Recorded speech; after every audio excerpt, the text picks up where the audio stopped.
fascism. Oh. What it is. Every revolution or every political movement or any kind of change and having someone, okay, CIA, which is fucking for you to call me CIA when you know I'm not.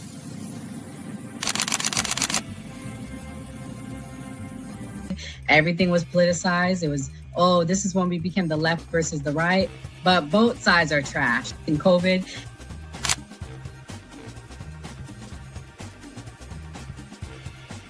his own thing. So it seems to be that money's the issue, that like we're using money and that's how politics is being pushed. Because now we've seen what someone does when they use their own money and it doesn't seem to be a solution. So I feel like we take money out of politics, we'll have a much better political system.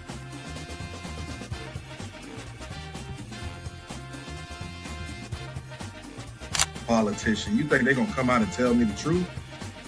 They was lying to my mama. They ain't gonna never tell us.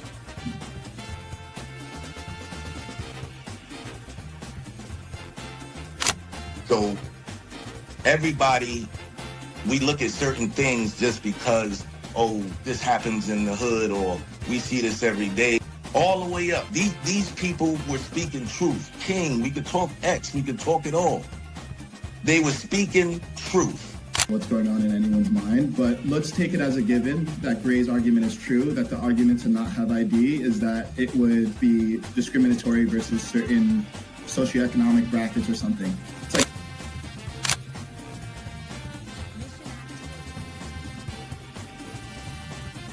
like the world's greatest trial run of what people will do and what people won't do. And we are the only country on the planet that really fought against the government. A lot of it,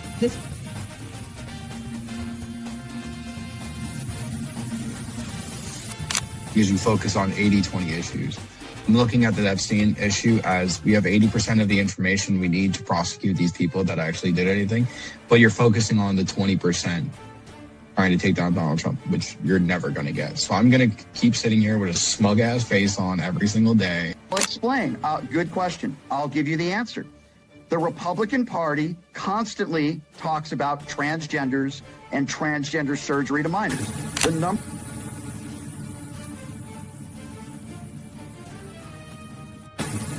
I'm mostly on the left, ideologically, but I don't associate with the Democrats because they're not ideologically on the left. The Democrats are clowns, and they're also losers.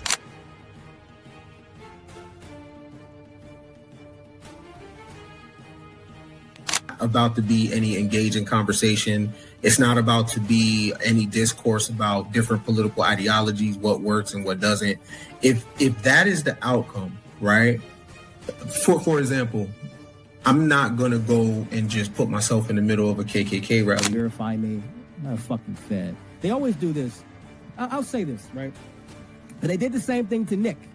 We've seen the video. They'll call people who are genuine and authentic feds. Because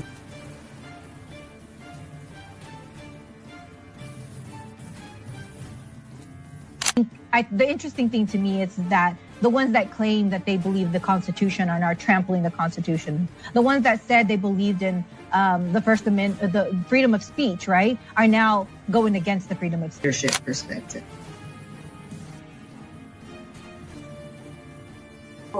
Y'all have no plan. They'll never talk about nothing positive about the Democrat Party.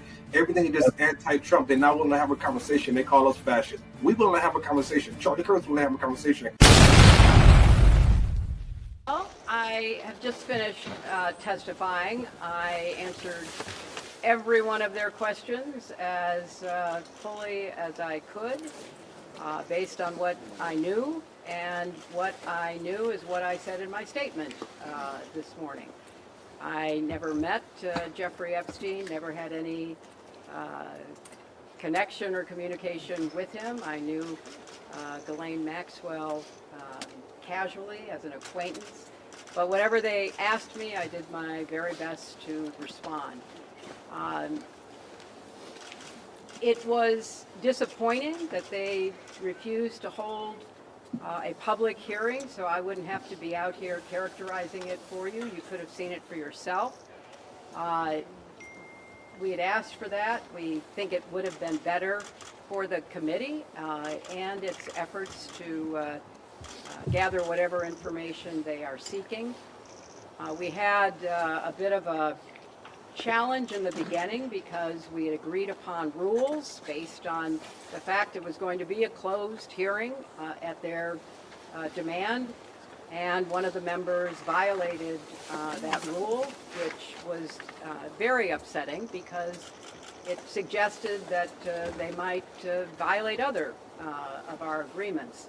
So we had to cease the hearing for a period of time until we could get assurances that no rules would be broken going forward, and we returned to answer questions repetitively, literally over and over again.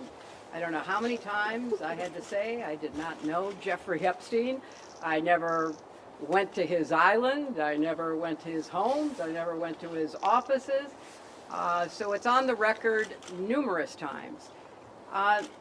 It then got, at the end, quite unusual because I started being asked about UFOs and a series of questions about Pizzagate, one of the most vile, bogus conspiracy theories that was propagated on the internet, that was serving as the basis of a member's questions to me. So I can only say that the best exchange that I had came at the very end, when, contrary to every other deposition they have taken, no Republican member asked any questions about Jeffrey Epstein or Ghislaine Maxwell to anyone else they have deposed. And in fact, the Republican members didn't even show up for the deposition of Les Wexner. And when I said that, I had to point out that the only questions that any Republican member asked of any of the people they deposed was of former Attorney General Bill Barr, when Chairman Comer asked him about the allegations, in his view, about Russia's involvement in my election in 2016. So at the very end of this hearing, after I made that point, I want to commend Chairman Comer for raising a series of significant questions that I responded to about the nature of the investigation and the areas that I thought should be explored. So I appreciated that. I want to see the truth come out. So that was a reassuring way to end a very long, repetitive deposition. Secretary, you spoke in your opening remarks about how heartbroken you have been for the Epstein survivors as these files have come out. Disclaimer. The views and opinions expressed on this panel show are those of the individual speakers and do not necessarily reflect the views or positions of this channel, its affiliates, sponsors, or production team.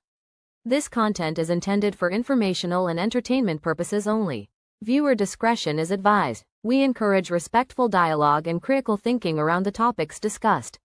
Party. Why I like the new party? Number one, it's a group of people that's on a panel. We all have differences, but we all basically still come together at the end of the day.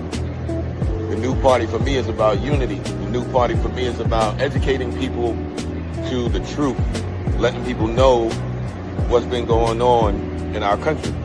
With that being said, shout out to the new party, man. We're going to keep it going with y'all.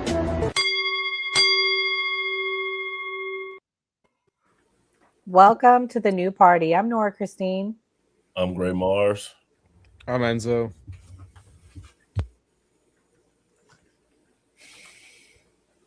It's Mia. And tonight we have a guest on the new party. Lamb, introduce yourself and let everybody know where they can find you. Hey, yeah. So my name is Lamb Chop. I go by Lamb Chop TV on TikTok. You guys can usually find me on Millie's panel Monday through Friday, 12 to 4 p.m., covering all the news, and usually on Enzo's in the evening, debating crazy people. And Enzo, and Lamb's specialty is Iran. So Yeah, he will be geopolitics. geopolitics. So he will be with us for the show to give us his insight. But we're going to watch the rest of the intro clip and then get everybody's reactions.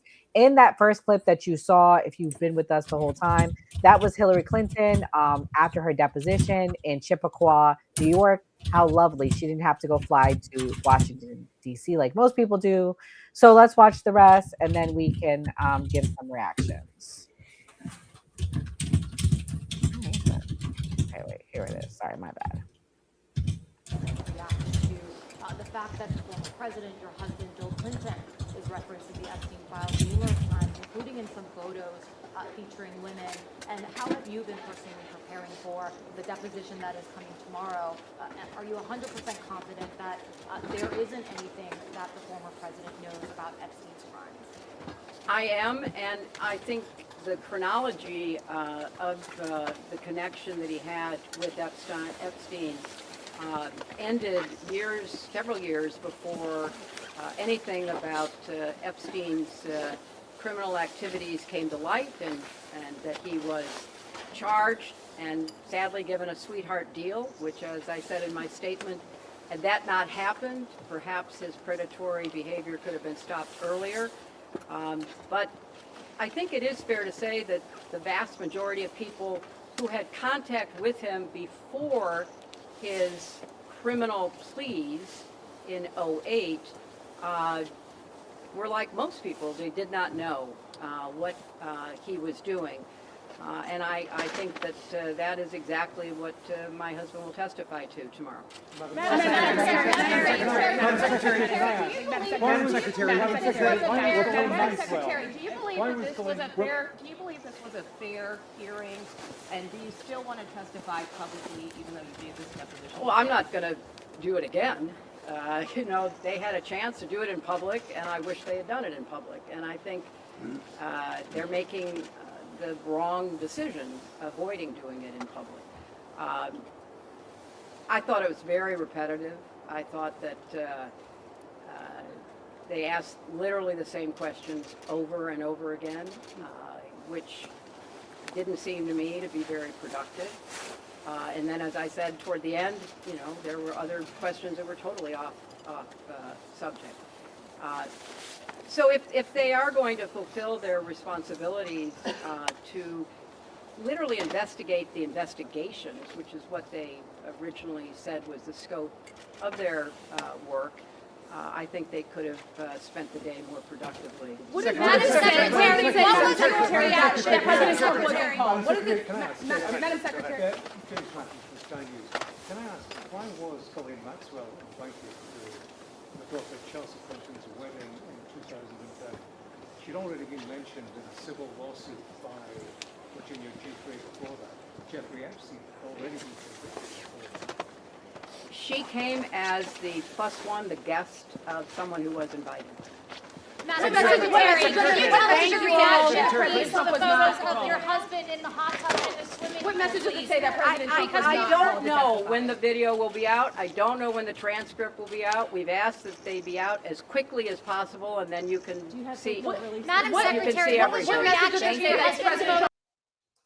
So Enzo, what was the point of the people asking her questions and the deposition asking about Pizzagate, the UFO, and things like that? Tried to see what she'll be honest on, which is obviously nothing like usual. It's Hillary Clinton stating herself. The whole Pizzagate thing, because I mean, wasn't that like a part of like the emails and everything that got deleted? Isn't that when that all came out? So yeah, of course they're going to question her on that and her affiliation to Pizzagate, which is not a fucking conspiracy in the slightest. That has all been proven true. And the UFOs, that's a little weird though. That's I made a face about that. Like, what does that have to do with Hillary? I personally don't know. I just don't understand how her and Bill were not held in contempt and that they got the entire hearing to go to them. Like, what the fuck is going on here? Like, this is so ass backwards. Like, James Comer, they bent you over. What? Like, no, like that. This annoyed the living hell out of me. I'm happy that they testified, but not how it's going. Yeah, I mean, I think that's really odd that they went to them and they didn't fly. They're millionaires. They can make their way there. This is a clip explaining when something, I guess someone leaked a photo and then they paused it. Let's watch. From now, but the Associated Press is reporting Hillary Clinton in testimony says, and she's under oath, she has no information on Epstein's criminal activities and never recalls meeting him. Jason. That may be true, but I think the question is, what about the money? I think what you're going to see from this, again, no allegation of necessarily breaking the law, but what about the money? I think the money trail is the primary question.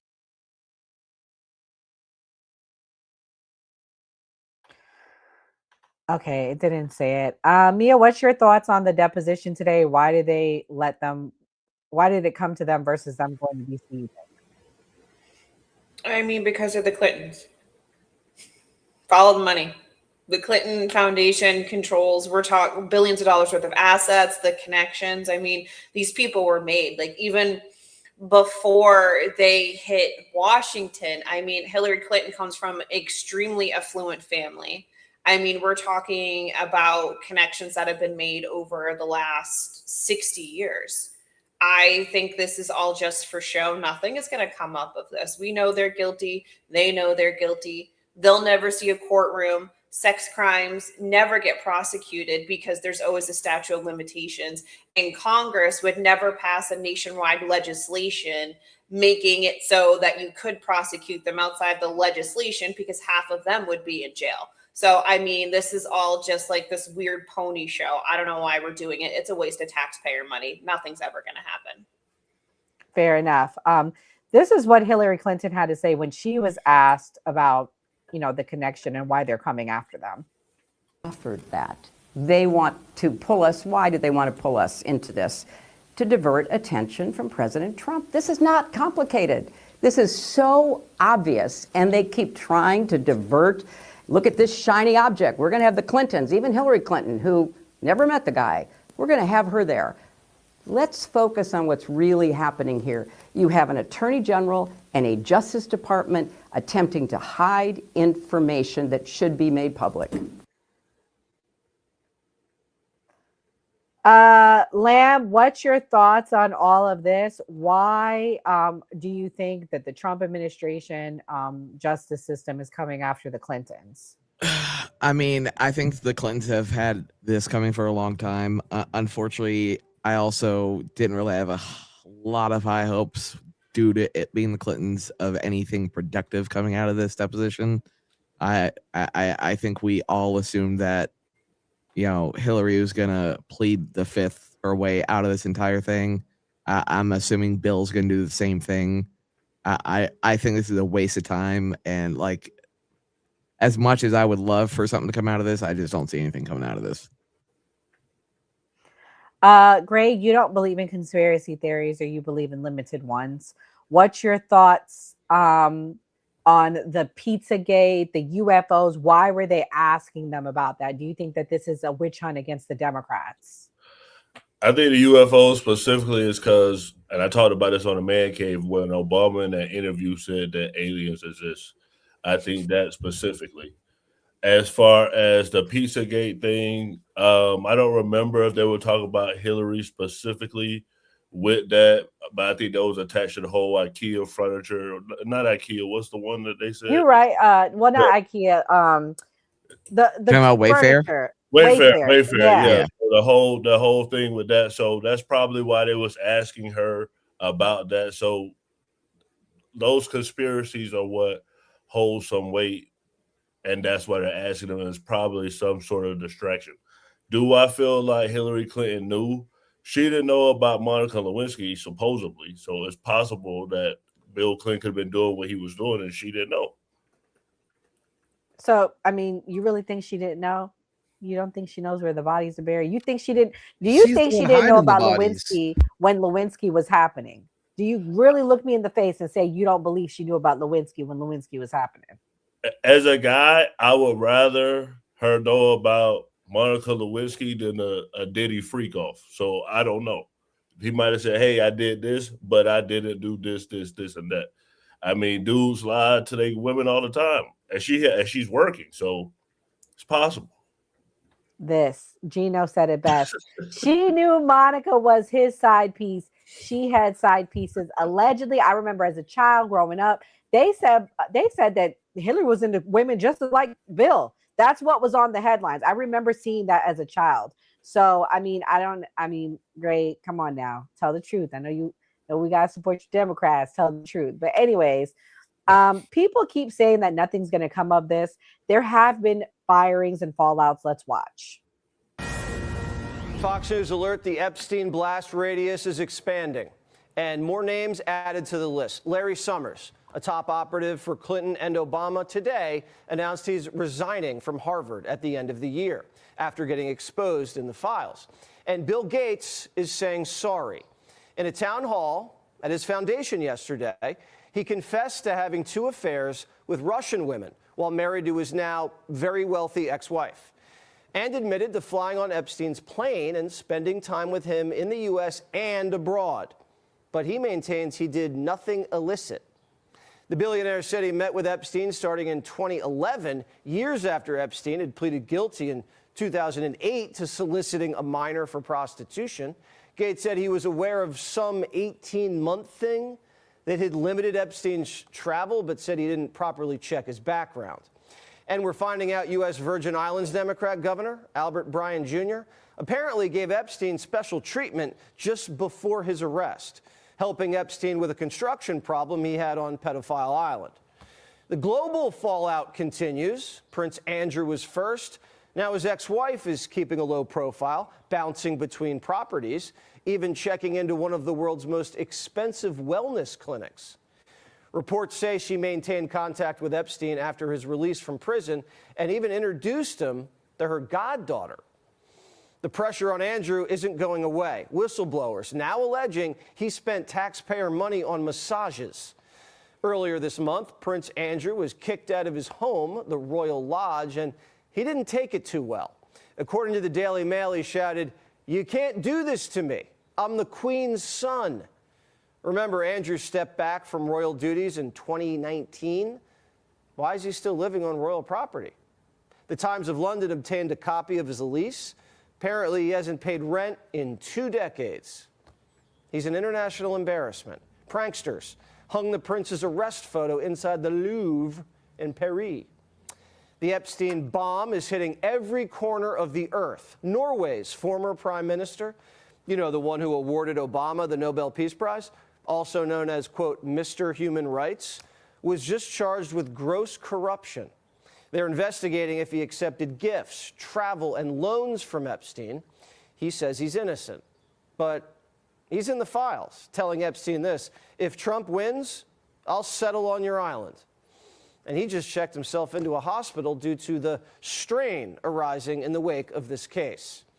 Maybe he could visit Fergie at that wellness hospital. Now, the British government is about to unseal more documents tied to the former ambassador to the U.S., Peter Mandelson, who was arrested in the Epstein investigation. New emails appear to show Mandelson leaking sensitive information to Epstein.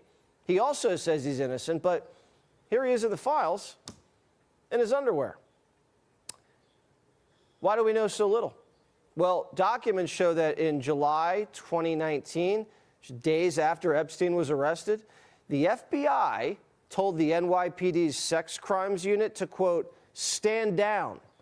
Quote, FBI reached out to NYPD leadership already, and they were told that SUV has been directed to stand down and that all Epstein stuff needs to go to and through us. This was right after Epstein was arrested, as New York prosecutors were actively trying to interview victims, build cases, look at co-conspirators. Why cut him out right then? Was that standard procedure or something else? Plus, a 2020 DOJ email refers to a confidential. What the hell you got going in the chat, Gray? This person is weird. Only time in my what the hell are we talking about? Are you about to go to a Diddy freak off? This is getting a little weird for me. That's my friend from high school. Oh, I don't What know. you getting into, Gray? I don't know. Like, that's a little weird for me. Anyways, Kimberly, do you think we're finally see some people that will be held accountable in justice for the Epstein files? Gray's in the Epstein files. Just kidding. No, I think this is all for show. I think I would love to see the transcript. I'm willing to bet they didn't ask any questions of substance. It's this for that. We're gonna show force. We're gonna placate our MAGA base. We're gonna depose Hillary Clinton. We're gonna ask her some serious questions. I'm willing to bet that the people in that press conference asked better questions than they did at the actual deposition. Because if they were to ask real questions, it would implicate both sides. And then you see Fox News going hard at basically anybody that doesn't touch their side. So both sides are doing it kind of, at this point, it's kind of all creeping out, and you have to address it. You can't not address it, but they're going to do it a little bit here and there so that they both at least appear to their bases. Like if they're doing something when they're really not, like Mia said, we're really not going to get any accountability here. That news anchor, I forgot his name, he said that people are being held accountable all over the world, not in this country. Like, I would love to see that level of accountability here. And I would love to see all of the files released. Also, Hillary Clinton, I'm with her. Look at her. She looks so beautiful. She's so believable. She is my president, the best to ever do it. She's definitely not hiding anything. And that's a sham marriage. Their royal bloodline, it was a sham marriage. They were placed together for political benefit. They don't actually love each other. Actually, I think the only person that dislikes Hillary Clinton more than I do is Bill Clinton himself. And they're not going to ask her any like real questions because, like I said, it will implicate all of them, including Donald Trump. But yeah, what else do you want to know? I can talk about Epstein files all day long. Also, quick side note, it's really sad, all of the sex abuse, child sex abuse, and all the other grotesque Satanism, hedonism, paganism that you see in there. A small glimpse of the reality, but there's also a lot of insider training, a lot of real corruption, a lot of really dark things that are worth prosecuting with, but they're not going to because it implicates both sides. I agree that the stuff I saw in the emails, the financial things, you were able to prosecute on that, and they refused because you can track the money on that. Maybe not the kid stuff. I mean, kid stuff is going to be hard, but the financial things I read, you can prosecute that if you really wanted to. Yeah, but yeah, they're not going to. Just like they're not going to, like when Trump bombed Iran, they're not going to impeach and remove him for that because Democrats do that too, which they should have, but they won't. They're going to try to impeach him on some low-level side shit that they can't really get him on. But the real stuff, with regards to not just the Epstein files, but in anything, they're not going to implicate each other. I wish that the working class had class solidarity like the elite do. They're all putting on a show, and Hillary Clinton, unlike Kamala Harris, who I can't even imagine her putting all those sentences together like that, is actually a very good orator. She's effective, and she comes off as believable. She's full of shit. She's one of the worst. Bill is a big time talker. Well, you know, I knew it was fake when Lauren Brobart took a picture and sent it to Benny Johnson, and they had to halt the entire thing. Can you show my screen? Like, I knew it was one fake. Of the photos that came out. this came out of the deposition today. Jesus Christ. But you know what I mean? Like, I knew it was fake then. Because if it was real and they really wanted the information and they really planned on prosecuting people, everybody would have taken it serious. And that something as minor as that would not have happened. Right. Can I just say the best part of that entire thing, by the way? I don't know if y'all have seen it. Did y'all see Benny's tweet and Lauren's tweet after that entire thing? Yeah, I'm gonna play it now. The real picture that came out of her. I'm gonna play it now, and then I'm gonna let Kamal be the last person to go on this. Here we go. I had to show the fake one. Sorry. Reps guys. as Hillary Clinton halts her Epstein testimony after MAGA lawmaker took photo of closed door deposition. Oh, they're mad at Benny Johnson. Boebert did it. Oh, Benny Johnson just got the photo. I love Boebert. She sends me messages all the time asking questions about stuff. A bunch of them do. I love these Congress people. I have like 20 Congress people send me messages all the time. What, is this true? Can you send me that? And I'm busy and I don't send. They're like, hey, send me all this stuff. And I'm like, oh my God. I need like 5 staff members that are great researchers. They're all great, like Thomas Siska, who can just supply Congress with all the stuff they want. I'm not bragging, I'm just seeing Boebert. Go back to that headline. Who are they blaming? Because they're saying it's Boebert. Chaos Representative Hillary Clinton halts her Epstein testimony after MAGA lawmaker took photo of closed door deposition. Yeah, Boebert. Oh my God. So, what do you think about that leak, Kamal? The leak, I ain't gonna lie, I ain't really interested in the fucking leak. I'm interested in Hillary Clinton knowing that Bill Clinton was getting head. We know that woman knew that Bill Clinton would get the sloppy top. Stop it, Gray. Goddamn Hillary Clinton knew about that. You feel me? But what's up to everybody on the panel, you feel me? And what's up, Lamb Chop? I came in a little late. You know, I had a work meeting and stuff like that. That was very interesting, but it's coming from Alex Jones, and I can't trust that motherfucker. I'm telling y'all right now, whatever he say, you got to take it with a grain of salt. You feel me? You know what happened with him and Sandy Hooks. Just saying. But yeah, can I get the Bill Gates real quick? Bray out here was like, I wasn't on the island, but I gave them 2 Russian bras my Microsoft. At the end of the day, yeah. Nah, he was like, hey, I wasn't on that island with kids, but I was still cheating and shit.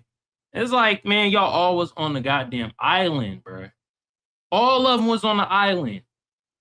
Every last one of them. Yet Microsoft, all in it. All pun intended. You feel me? But at the end of the day, I ain't gonna lie, I'm tired of hearing this Epstein file shit, man. Can we just get the files goddamn out? I'm tired of hearing this horse shit. God damn. Like, every time with the Epstein files is, somebody else name on the list. Somebody else name on the list. Look, man, we know that damn near everybody that got hella money like that was on that damn island. All right? I'm tired of the bullshit. I'm ready to listen to something else at this point. You feel me? Let's talk about Candace Owens a little bit more and how she you feel me? She came for goddamn Charlie Kirk. You feel me? And we know. I think Charlie Kirk was allegedly clapping them cheeks, man. Because every time she see Erica Kirk, she got that side eye and she be talking a lot of shit. Well, we'll be talking about it next week on the Man Cave Show Wednesday night. So come back for that. But we are going to get into something closely. We're going to talk about Tucker Carlson, okay? Tucker Carlson claims Israel sees Trump era as last chance for U.S.-Iran war. Before we get into it, though, I do want to stay on the Clintons for a second. Bill had to put his 2 cents. Let's hear what Bill had to say. Mr. Netanyahu has long wanted to fight Iran because that way he can stay in office forever and ever. I mean, he's been there most of the last 20 years. But I think we should be trying to diffuse it. And I hope President Trump will do that. I hope anybody there will do that. We've got to stop.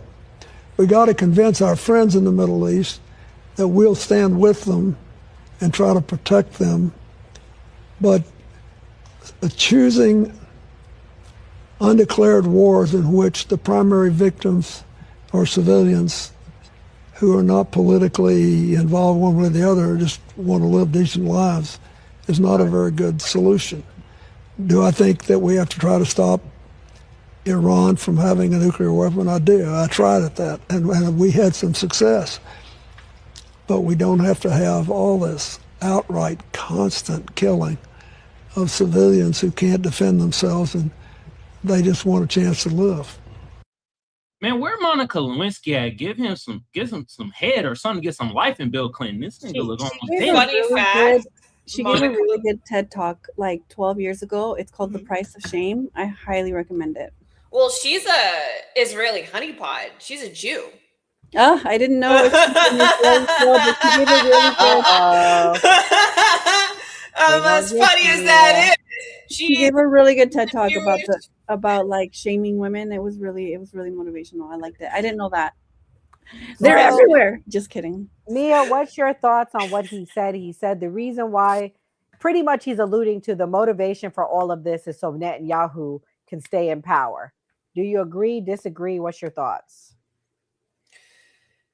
I mean, Bibi Netanyahu has been saying since like 1991 that there's this. I got that clip too.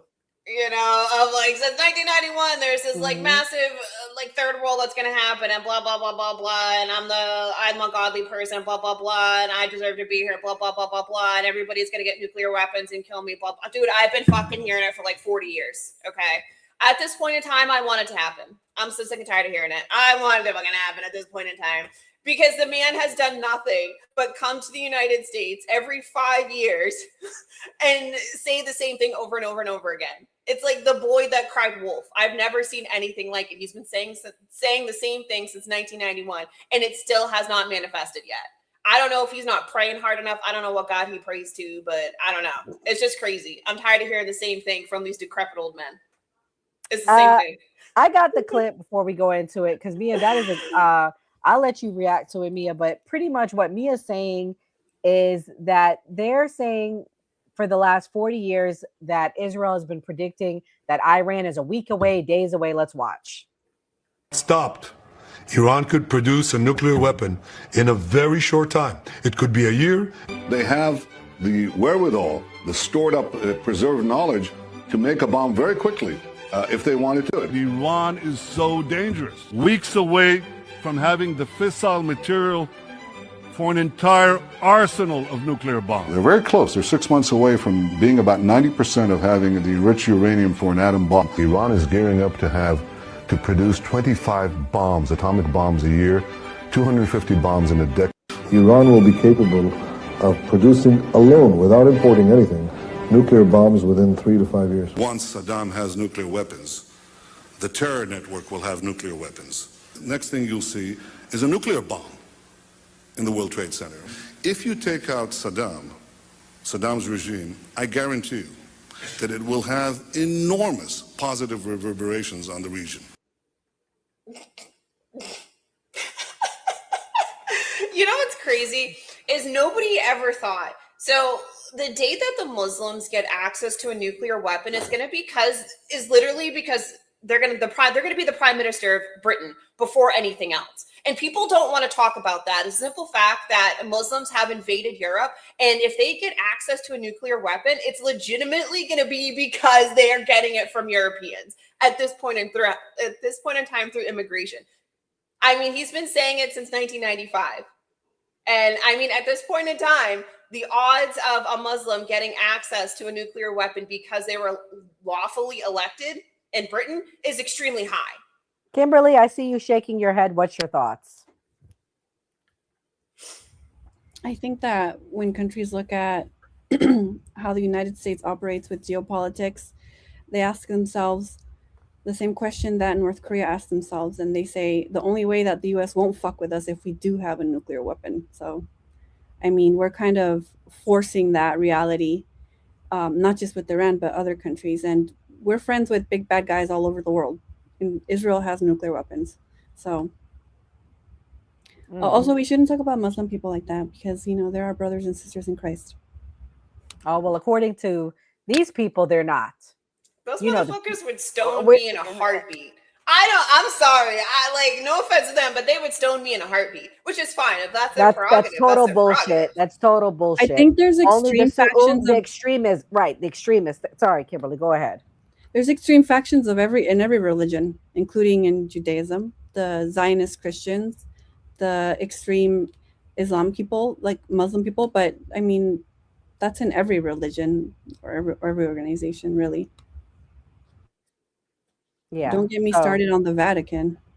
I mean, anyways, I'm gonna play this next clip, and this is what they're saying about the buildup in the Middle East right now.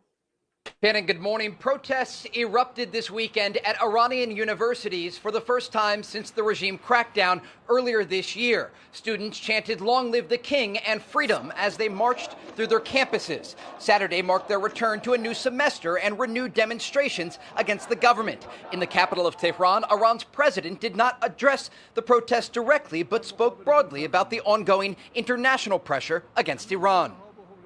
We will not bow down in the face of any of these difficulties. World powers are lining up with cowardice to force us to bow our heads. Just as you did not bow in the face of difficulties, we will not bow down in the face of these problems. Iranian officials told Reuters that indirect talks between the U.S. and Iran are set to resume in early March, but that views differ over the scope and mechanism for sanctions relief. The comments come amid an ongoing military buildup in the Middle East that continues at this hour. Overnight, more C-17 transport planes traveled across the Atlantic Ocean, and reports indicate at a single Jordanian airbase there are now 60 attacked aircraft and 68 cargo planes. With the region on the brink of war, a UN spokesperson is calling for diplomatic efforts to prevail. And I can tell you and reiterate yet again that we are very concerned about the heightened rhetoric we're seeing around the region, by the heightened military activities, war games, or just military, increased military naval presence and in the region. And we encourage both the United States and the Islamic Republic of Iran to continue to engage in diplomacy in order to settle the differences. Here in Israel, people are bracing for conflict to begin any day. Tonight, the Israeli Security Cabinet will meet to determine what comes next. Shannon? All right, Trey Yings, thank you very much. I'm Steve. All right, Lamb, lay it on us. Tell me how we're days away. Give me proof. Don't give me Netanyahu talking points. I don't think we should attack them due to Israel. I think we should attack them due to the simple fact that since 2020 there has been over 200 attacks on U.S. military service people regarding Iranian proxies. Take Israel, put them on a shelf. I don't care about Israel. What I care about is that Iran is the #1 state sponsor of terrorism. Iran literally came as close to putting and backing a Hezbollah, essentially a Hezbollah basic training camp 600 miles off the coast of America, as well as hosting their own drone program in Venezuela. They're getting closer and closer. This has nothing to do. I don't care about Israel. What I care about is that they continuously, through proxies, attack our service people. Iran is their entire existence is to wipe us out. We have 26 military bases. And that's just public knowledge that is within Iran's current strike capabilities. That's not counting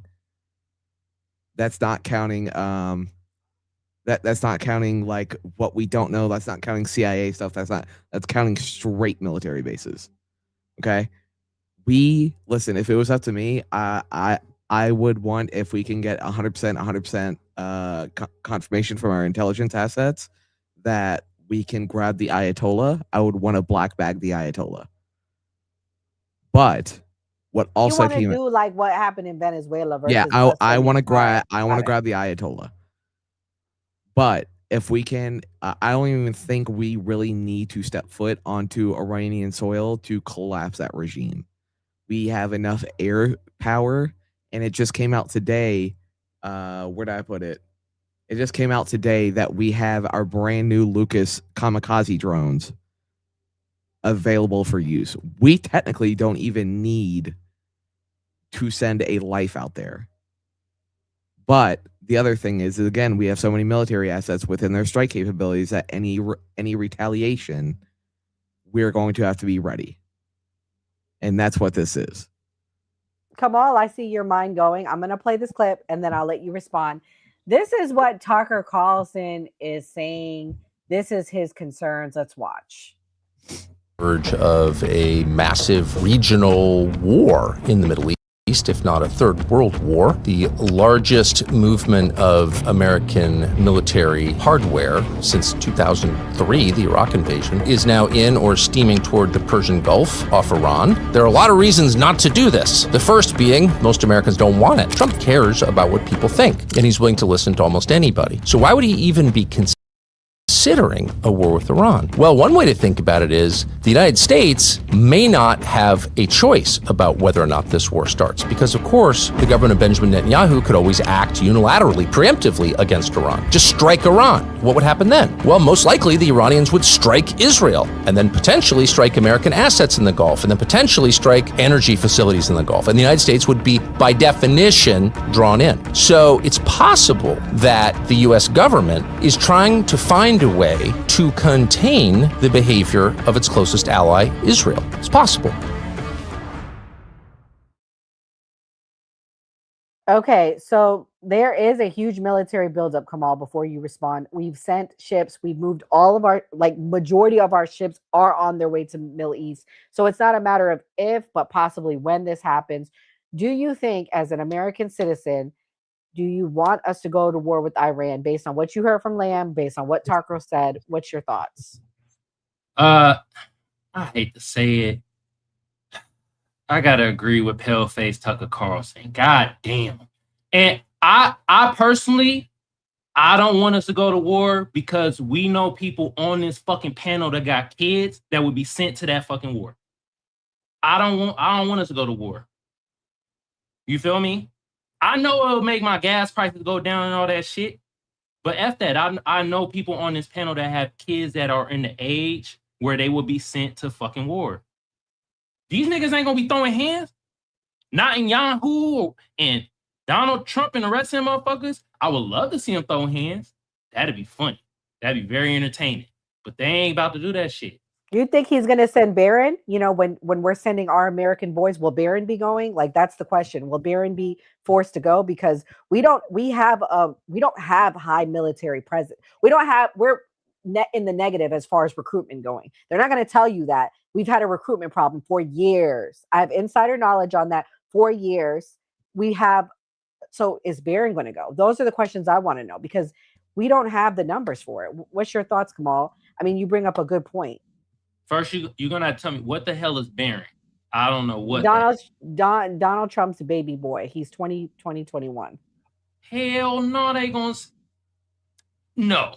they're not gonna send Berber over there. Hell no, they're gonna send what Lamb Chop said, them kamikaze drones. When they start making them shits.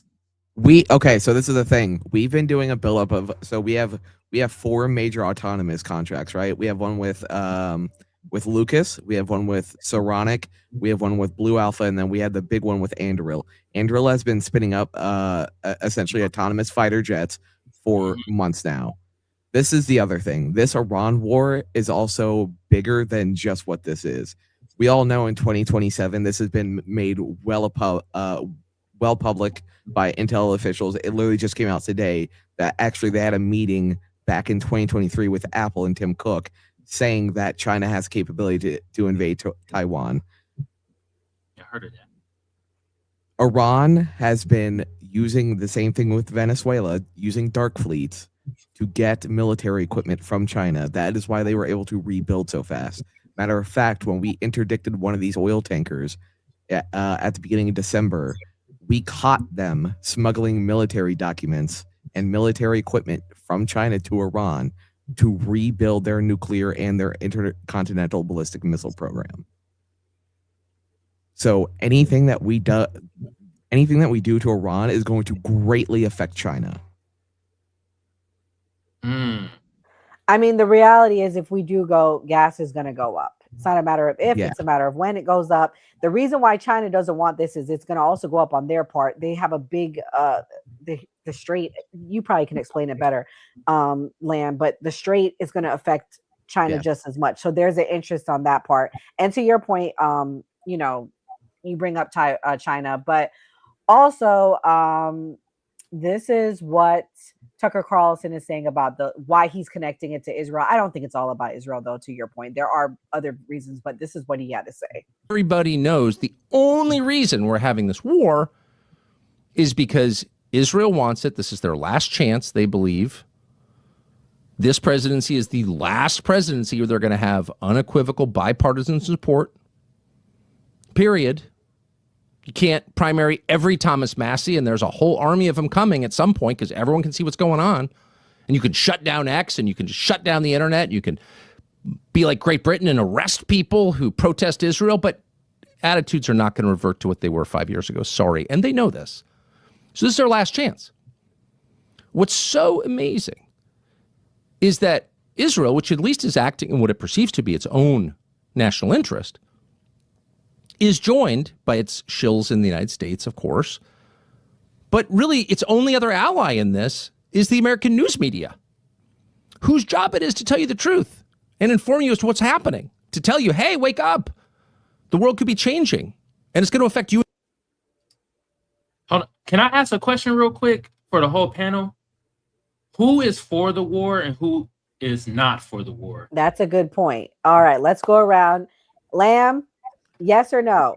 I am for the war as long as we can keep boots off the ground, unless. But that's not what's going to happen. That's why they Yeah. send the ships over there with bodies on it. Yes, Let's I be know. real. So yes or no? I am for the war. Yes. All right, great. Yes or no? As someone who's actually seen combat, served in Iraq, came back, yes or no?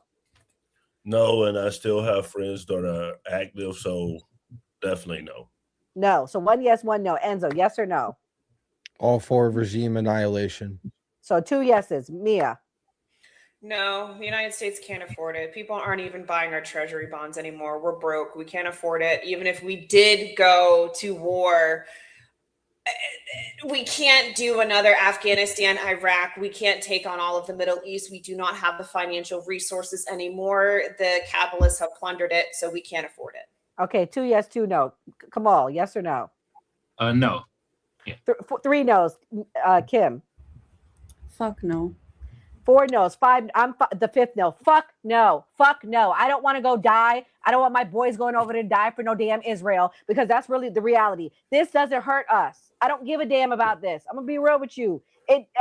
I'm sorry. I'm not saying it's all for Israel, but that's who's immediately in threat. That's our greatest ally. That's who's at the center of this. Iran wouldn't have no damn problem with us if it wasn't for us being tied to those people. I'm sorry. That's the reality. Fuck no.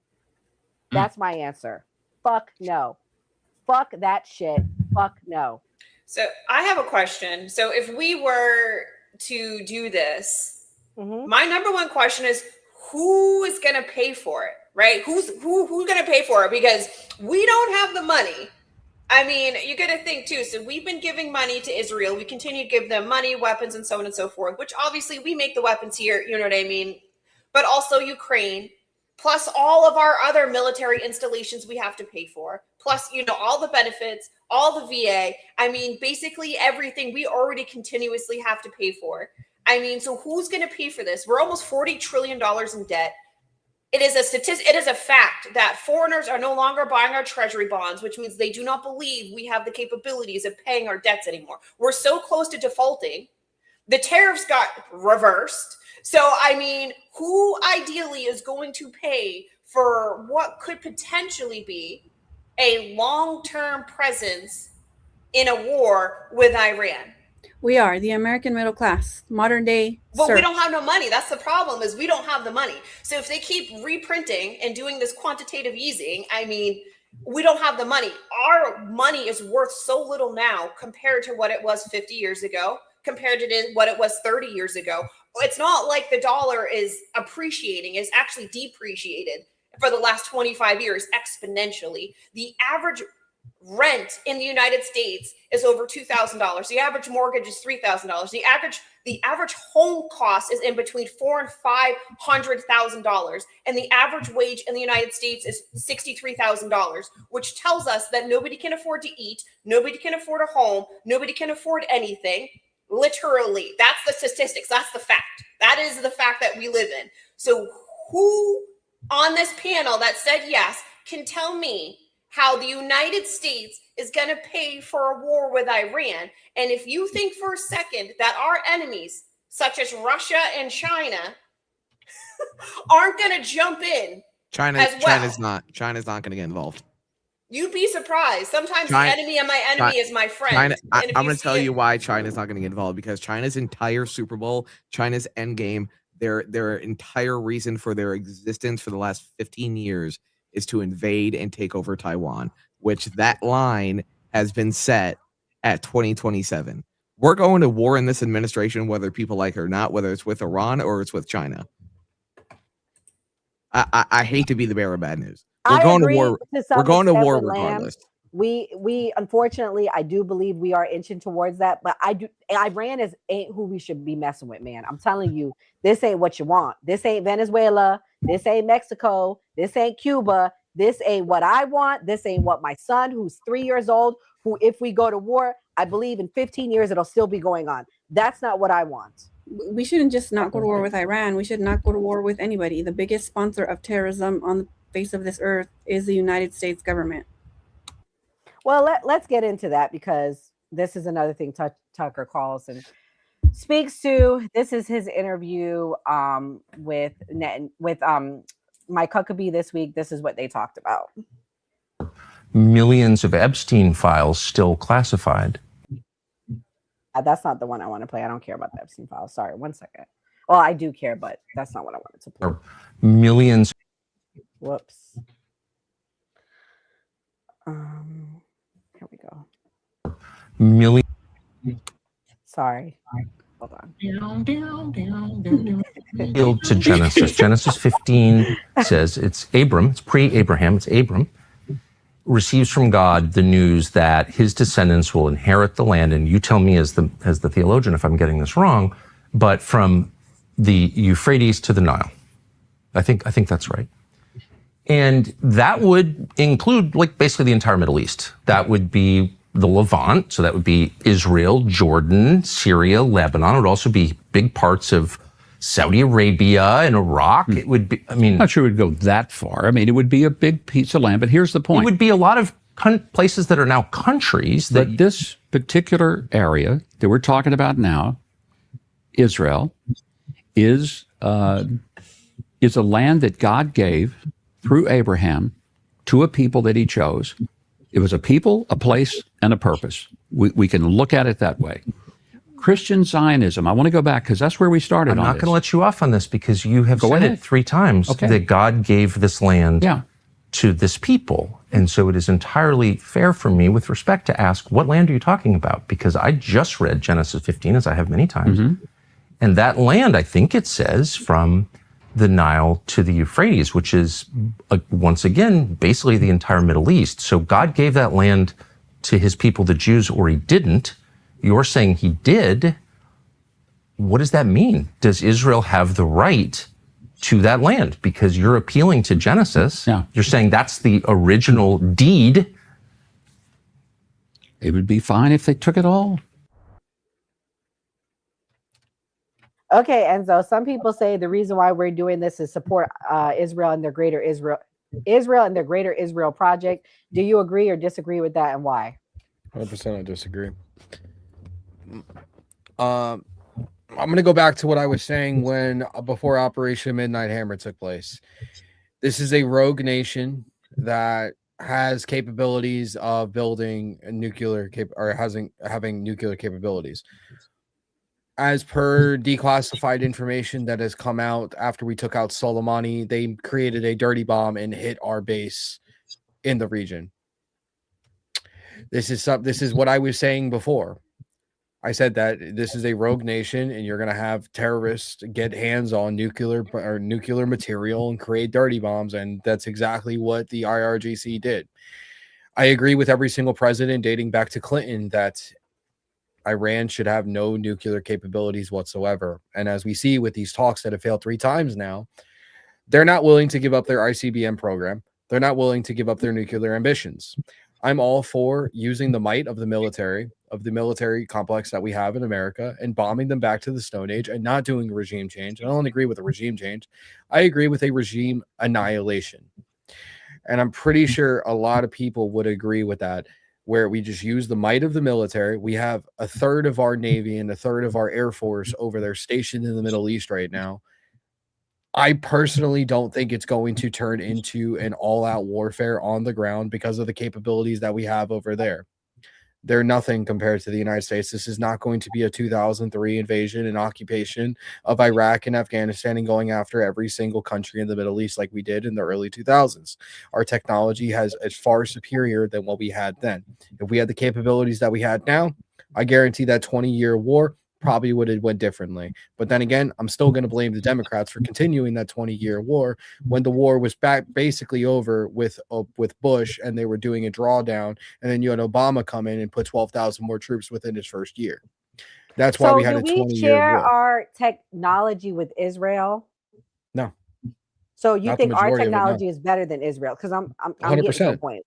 The reason why I say that is Israel supposedly has all this advanced technology and they flattened Gaza. Gaza is stone and rubble. So is that what you want Iran to look like? It's okay if you do. I'm just trying to I'm trying to picture what I want the you're saying regime. about I want the annihilation looks regime like. gone. I want the regime. The people, no, because the people, as you see, 30,000 of them have been slaughtered by their own regime. 30,000 of them nobody's talking about. 30,000 people that were literally just killed because they want that regime out. The same way that the Venezuelans wanted Maduro out. So no, I want the regime that is in power to be annihilated back to the fucking Stone Age, and they never have any capabilities whatsoever. And something new rises from that and actually brings a little bit of stability to the country instead of what they're doing to their people over there and what they're doing to American troops that they've been doing to American troops in the region for years now. They've been threatening us for years now. They've been funding the Houthis, which we've been indirectly fighting with Iran, fighting the Houthis now going on 7 years. Like it's just about time. And listen, it's Donald Trump. He's not doing a military buildup if nothing's gonna fucking happen. It's gonna go down. It's not an if, it's a when at this point. And I'm all for, like I said, a regime annihilation. And if it turns into an all-out war that keeps going and going and going on like another 20-year war, then I'll sit here and say I was wrong and that was the wrong thing to think. But the way that I'm seeing this with the president we have, it's not going to turn into that, like how we didn't go in there during Christmas like everybody thought we were going to as well. Gray, I'm going to play this clip and then I'm going to get you in here, someone that's actually seen war. Let's see what this rabbi said to Mike Huckabee when talking about what they're prepared for if we do go next steps with Iran. Spent 2 days here now, and almost everyone we've met with across the spectrum within the Jewish community, that's where we've been meeting, none of them have expressed any fear about going into bomb shelters or ballistic missiles from Iran. Every one of them universally has said to us, you must be excited to be here. You're going to have a front row seat to the miracles that are about to happen. Yeah. And you speak about the resilience of the Israeli people and what they've been through for 2 years. They're not in fear. At least those who we've met with across the spectrum have all expressed this faith and almost, I don't want to describe excitement, but they've had a front row seat to miracles for 2 years, and they feel like they're about to see the next chapter of it. And they ask you, aren't you excited to be here for it? You must feel so grateful. You're going to see the redemption come before you. Is that your experience too with the way that Israelis are approaching this potential of having to be in bomb? Even as we sit here right now, you know, we don't. I'm sure you would have canceled if there were greater concern. That gives us a little comfort in the moment at least. But in this country, you have to know your whereabouts all the time. Where is the closest shelter? When might a siren go off? Is that part of the consciousness, your experience, even as you're approaching these coming hours or days or whatever might happen next? It's always amazing to me that Israelis don't have this fear of what could happen. They don't curl up in a fetal position and crawl up under their bed and refuse to get out and go anywhere each day. They live their lives. They live it to the fullest. I was here September of 24. I was here to tape some television footage for my television show. And I was having lunch in Tel Aviv with a friend of mine, and all of a sudden the Iron Dome, the siren goes off and the Iron Dome intercepts a rocket from Gaza right above our heads. You can hear it and see it. Everybody goes to the shelter. I was amazed. Nobody was rushing. Nobody was pushing or shoving, but everyone methodically, no one ignored it, but everyone went down, got in the shelter, which was in the basement of the restaurant, stood there, chatted. When the all clear came, everybody just methodically got up and went back and finished their now cold lunch. And it was almost, and I was just thinking, had this happened in America? I mean, people would have been screaming and yelling and, calling, I don't think I'm going to make it. And all of these moments, it would have been totally different. It is amazing to see, again, that goes to the resilience of the people here. I won't say that I'm excited about the whole process. I told the president when I was back with he and the prime minister for the meetings 2 weeks ago, I said, Mr. President, I hope that some peace agreement can be made. I'm not optimistic that it. So, Gray, are you excited to have to go to bomb shelters? Because this is the reality. If we go and invade Iran, there are maps of saying where they think the bombs could potentially land. And a preview, majority of America is in the threat. They're also friends with Cuba. They're also friends with all sorts of places in the Caribbean. They're not going to tell you that part. So are you excited about the prospect of sending our boys to war, having to go to a bomb shelter? Is it exciting? Because they're excited. So I want to know if your excitement, as somebody that's actually seen war, seen combat, seen people get blown up, are you excited? Of course, I'm not excited, and I will speak for the service members that are just trying to do it as a career because, yes, they sign a contract, yes, they sign up for this, but we tell these people, thank you for your service. Like when these people deploy, they leave their families, they're taking a risk. Yes, they are trying to protect America, but they should be looked at as human beings, and we should care about their well-being. As far as everything that he said with Israel and the bombs and all of that, it was the same thing in Iraq. I was definitely desensitized to bombs, to bullets. And even over there, a lot of people don't notice soldiers do stuff to each other. So like it's all types of crimes and things that come with deploying places that happen internally. So it's a much bigger picture I think people should look at when we're looking at military personnel. So why did you say no? Why do you think we shouldn't go to Iran or have a war with Iran, despite the, what was your rationale? For me, regime changes don't work. America has shown that regime changes don't work, and then we put someone else in there, then it completely falls apart. The only thing that I think soldiers would be happy about is they get the additional money. They get hazard pay. So you go over there, your pay is going to double. And so people risk their lives for that money. Sometimes they don't come back. Sometimes they lose a limb. Or they lose their mind. So it's a big risk. Is it worth the risk? I mean, I guess that's the question we're going to answer tonight. Is it worth the risk? Because we, looks like we're going that way. Let's see what this clip says about the Iran assessment. But I'll tell a story. Go ahead. So Doc is on this podcast. So it was a guy Doc was watching, like he was like security. We call him Doc because he's a medic, right? So the guy shoots like a rocket launcher to the guy that Doc is with. It goes through his like face, and then like they pulling him out, and then they like begging Doc to save him, like save him, Doc, save him, save him. So crazy stuff happens over there. Did you see anything like that?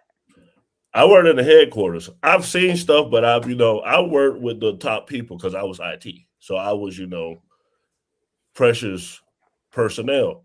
But I didn't have to do everything that they did, but I was out there. Well, Doc has told us before. I don't know if it's on your panel, Nora, but I think it might have been on the Man Cave. He's talked about his experiences of seeing people blown up in pieces, having to put them in bags and take them back. It's always people that want war that don't serve. I have yet to see a military man who's been or woman who have served, who have seen, who've had to put pieces of people in a bag to take back to base with them that are like, let's go to war. It's always people that have never served, not capable of serving, will not serve. And if their name is called, probably have some sort of potential disability that's going to alleviate them from not serving. It's always those people, because a rational person looks at war and is like, we should do everything humanly capable of not doing this. It's only the people that aren't going to go there that seem to be so gung-ho about it. And, And that's just how I feel. Like, I have yet to meet somebody who has put pieces in a body bag saying, let's go back. I want to go back. Lamb, are you signing up when we go to war with Iran? Because you said yes. So will you I be signing tried. up? I tried when I was 18. I couldn't. Okay, you can't. Enzo, will you be signing up when you voted yes for us to go to war with Iran? No, I don't think that I should have to go to war just because I agree that the United States, for the interest of the American people, should go to war with Iran to protect our interest. I don't think that I should have to because I advocate for that. No, I think it's, I'm sorry. Fair enough. Okay, so he And said no. An extension of that to even veterans like Tulsi Gabbard, who are like against boots on the ground, but they'll argue for like drone warfare. We're still killing other innocent people. During the Obama drone warfare, I think it was 90%. That's disgusting. 90% unintended targets and 10% people murdered without trial. So Yeah, because Obama was just literally just killing everybody and anybody. I mean, I'm about gonna the American citizens that Obama killed. I'm care gonna about say those more. I'm gonna say respectfully, I don't think anybody in the IRGC is innocent.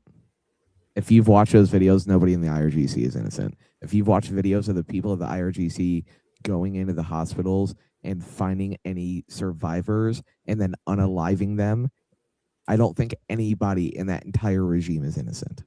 Are you including children too? Because they say the same thing about the people living in Gaza. No, and thousands of children have been unalived by the technology that Israel has. Children are absolutely innocent. And I think what happened in Gaza is absolute catastrophe. But what I'm saying is the military age individuals that are doing what they just did in Tehran and going and unaliving people in the hospital or hopping in the back of pickup trucks and hopping on mounted LMGs and unaliving people on the streets, those people are not innocent. Okay. I get it. So you're for taking them out. All right, let's this clip is talking about Trump and this general, what he had to say. Trump is trying to figure out his next steps with Iran, but a new report suggests some members of his own team are worried about sparking a full-out war in the region. Stephanie Bennett joins us live now from London with the latest. Stephanie. Good morning. Yeah, President Donald Trump's top general is highlighting the potential risks with striking Iran. Now, Joint Chiefs Chairman General Dan Kane has warned it could lead to the possibility of a prolonged conflict in the region. It comes after the president said last week that if no deal is reached over Iran's nuclear program within the next 10 days, he could take military action. Now, according to that Axios report, they wrote, quote, while Kane was all in on the Venezuela operation, he has been more cautious in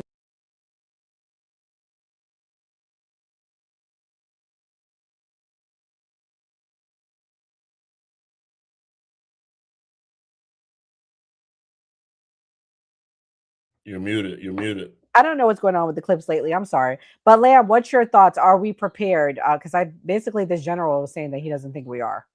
I mean, listen, I personally don't think that we are good. I don't think this is going to be like a multi-year thing. I think at most this is going to be like a 3 to 4 month thing. I think the only reason that we have as many assets over there as we do is due to what happened after the Soleimani thing, and even in the last few years, right? Because after we did Soleimani, they attacked, I believe it was Al Adid, where there was over 100 traumatic brain injuries. I think it is a security chip for those 26 military assets in that region. I think feasibly we could probably get this done with one strike group, but I think the extra 2 are just to say, fuck around and find out if you want to retaliate. Yeah, well, this is what JD Vance said. The reason why he says this about nukes. Let's watch. Very simple. I think most Americans understand that you can't let the craziest and worst regime in the world have nuclear weapons. That's what the president is accomplishing. That's what the president has set as our goal. He's going to try to accomplish it diplomatically. But as we all know, Bill, the president has a number of other tools at his disposal to ensure this doesn't happen. He's shown a willingness to use them. And I hope the Iranians take it seriously in their negotiations tomorrow, because that's certainly what the president prefers. Kamal, you've been really quiet. Do you think it's about nukes? After everything you've heard, they're attacking our bases. What's your thoughts? Have you changed your position based on everything you've heard? No, I haven't changed my position, but we might need to call Dr. Evil, because didn't that nigga know where the nukes were and shit? God damn, people been talking about the nukes for years. Like, everybody's, they about to create some nukes. They gonna create some nukes. Who done created the fucking nukes? We got social media now. Somebody most definitely would spill the beans at this point, right? God damn. I'm just saying. You know what I think we should do? We should get Candace Owens on the case. Uh-oh. She'll figure out who got the nukes, where the nukes are, who did the nukes, how they created them. She'll find the nukes. The creator of the nukes, who slept with, all types of shit. I bet you if it was transgender people making these nukes, then all my conservative friends would be like for full denuclearization, like me.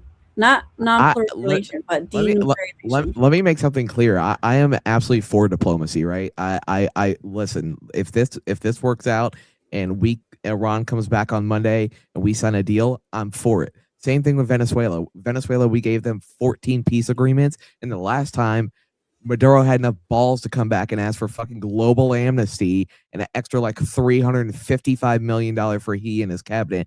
Oh, and by the way, he wanted to retain the entire military power.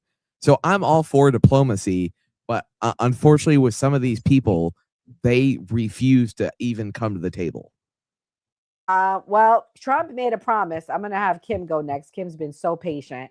Kim, I want you to think, get your notes ready. I love Trump. This is what Trump had to say when he first ran. Okay, I love Iraq, we spent $2 trillion, thousands of lives. We don't even have it. Iran is taking over Iraq with the second largest oil reserves in the world. Obviously, it was a mistake. So George Bush made a mistake. We can make mistakes, but that one was a beauty. We should have never been in Iraq. We have destabilized the Middle East. But so you still think he should be impeached? I think it's my turn, isn't it? You do whatever you want. You call it whatever you want. I want to tell you, they lied. Okay. They said there were weapons of mass destruction. There were none, and they knew there were none. There were no weapons of mass destruction. All right. Okay, Trump was fired up, Kimberly. He said we destabilized the Middle East. There were no weapons of mass destruction. Are we about to see a repeat of Iraq 2.0, this time with Donald Trump as the president? Right. And they're doing the same thing with Iran. At first they said they're going to build nuclear weapons and they're going to start building nuclear weapons. And then J.D. Vance, my homie right there, he keeps moving the goalposts. He said now it's about missiles, right? So at least they're trying to lie to us, right? Again, like they did with weapons of mass destruction, and people will eat it up. Whatever they feed you that feeds your narrative, you're going to eat that up. But yeah, war is bad. War is always bad.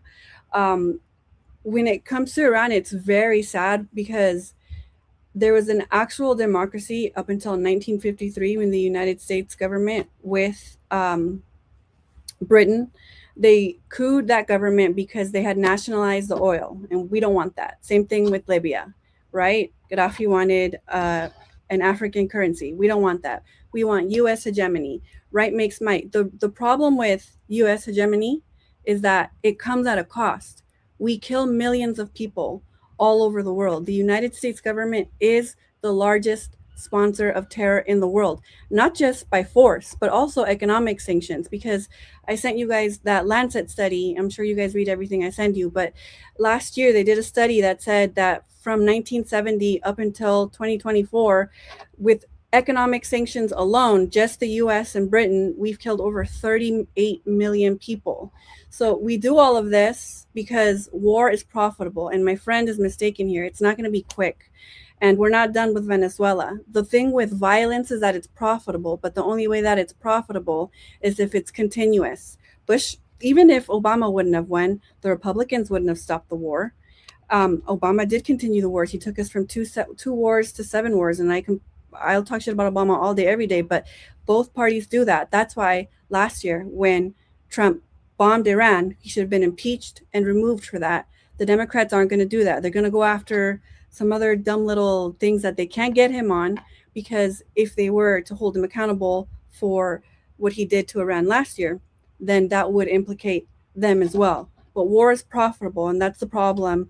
I think that, at least for me, I see it from like two lenses, right? Like, I'm American and I'm also Mexican. So when I go to Mexico, everybody outside of America looks at America from a different lens and a different point of view. And people will tell you this. A lot of other countries don't like Americans because the majority of Americans will eat up this propaganda. They'll believe it. We think we're we think we're number one. We think China's not our enemy. We have a trade agreement with them.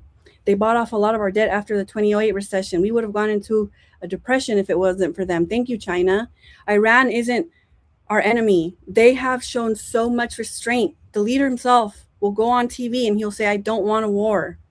But Israel keeps instigating. At some point, you're strong-arming them into a response. Same thing with Venezuela. And I'm not defending Maduro. I'm not defending Hezbollah. I'm not defending Hamas. I'm not defending the Ayatollah. I'm not defending any of these democracies. But we pick our friends depending on who helps us. We're friends with Saudi Arabia. Kiss my ass. Saudi Arabia is not a fucking democracy.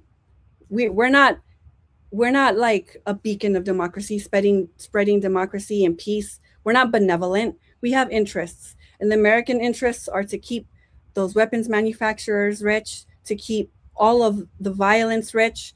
We won't legalize drugs. We'll criminalize drugs to keep all of our private prison systems and all of those money-making machines, weapons manufacturers, and everything that has to do with crime and drugs and violence and war. It's all profitable, and all these people are making a lot of money off of us. It's completely illogical, and it's immoral, by the way, when we just look at it from a financial point of view, which also doesn't make sense. But I appreciate, like, when my libertarian friends or my conservative friends make the financial case for it, it's also immoral. We can't be going around and killing people, innocent or not, all over the world. That's why we have all these enemies, and we create all these enemies all over the world.